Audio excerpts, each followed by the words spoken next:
Hi, Sean McCracken from Hotel News Now here with Kevin Jacobs, CFO of Hilton. And Kevin, it's a big year for Hilton, right? So what's going on with you guys? Yeah, first of all, thanks for having me, Sean. It's great to be here, and it is a big year. We just turned 100 years old last Wednesday.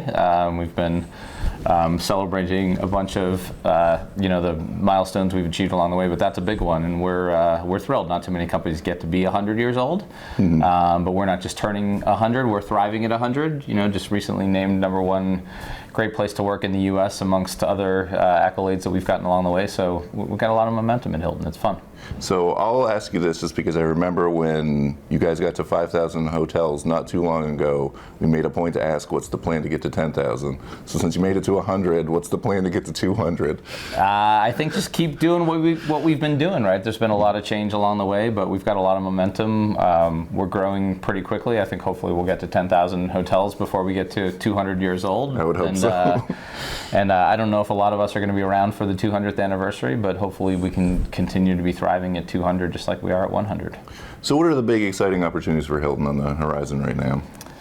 I think it's growth. I think it's just generally tied to growth. The company's growth rate is really strong. We're entering, new countries every day. We're now in 113 countries. We have, 30 some odd additional countries in the pipeline. So that's really exciting. And, growth provides opportunities to serve more customers, provides opportunities for our people. And obviously there are financial benefits to growing as well. And so I think a lot of the things that are the most exciting is about, how we use, modern technology and how we try to drive direct, meaningful relationships with our customers to, to support that growth. So when owners build us new hotels, they plug the engines into the wall and, and that's when the magic happens. And so, but most of the exciting things that are going on at the company right now are tied to growth. So, one of the big engines of growth for you guys are your new brands. I've got a handful of them in different stages of the process. So, could you run through and just give me an idea of how you feel about, True, Motto, Signia, Hilton, where those all stand? Well, so it's a tough question to answer because we love all the children the same, and all of the brands are important. And I think it's been one of the hallmarks of Hilton is that we always look to the strategic benefits and the customer benefits first when we decide to enter a new market or a new price point or a new type of brand. And so they're all really meaningful in their own way. And some of them will be higher volume brands like, a True is a good example of a brand that should be thousands of hotels by the time it's done, just like Hampton is. And a Signia, which is, going to be a larger, more premium, convention-oriented hotel. There probably won't be 100 Signias, in the near future, but that doesn't mean by 200. Maybe by our 200th anniversary, but that doesn't mean it's not an important brand because it's serving a customer and an owner value proposition that's meaningful and important. And frankly, larger hotels have more customers running through them, and so they're all important. But we've launched a few in the last 6 months or so. We've got Motto that we recently launched. We've got Signia, and we've got, of course, LXR, which is our new luxury soft brand, and they're all important and exciting in their own way. So what's the next one?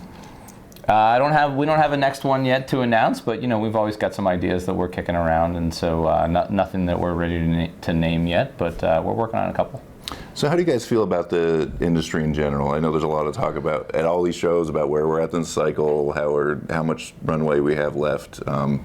Slow and steady growth. We heard all those things, but are you feeling the same way as what everyone else is? Or yeah, we are. I think that's a good way to describe it. We are experiencing sort of a little bit slower growth than we had been over the last few years, but it's been steady, and the business is still growing, by the way. So we're obviously not in a decline. And yeah, people ask at these shows a lot, like, where are we and when's the next downturn going to come? We think about it sort of in a different way. One, we feel like we've got a great portfolio of 17 trading brands that are all growing. We think we're going to grow net units close to 7% this year, and so the business is really performing well from a growth perspective. And the opportunities around the globe, if you think about a massively developing middle class that forget about macro cycles quarter over quarter. I don't think anybody thinks that middle class formation is going to stop anytime soon. And when those people enter the middle class, they want to travel. And if you think around the world, in places like the United States, there's a pretty well built out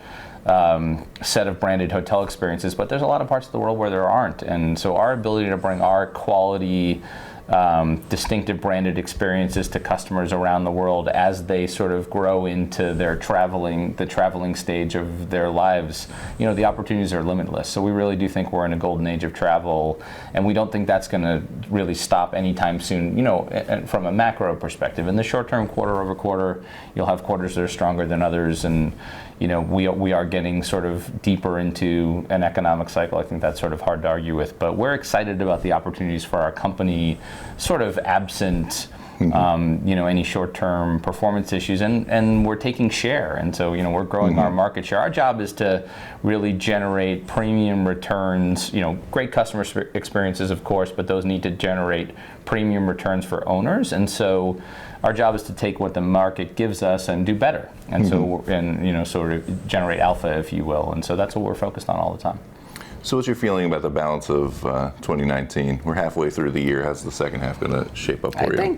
I think sort of numerically speaking, we think the back half of the year will be a little bit stronger than the first half of the year from a same-store sales growth perspective. But I think generally, in terms of the global economies, everything feels pretty steady. So my guess is the second half of the year will look, reasonably like the first half of the year. All right. Well, thanks a lot, Kevin. Appreciate you taking the time. Yeah, thanks for having me, Sean. It's great to be here.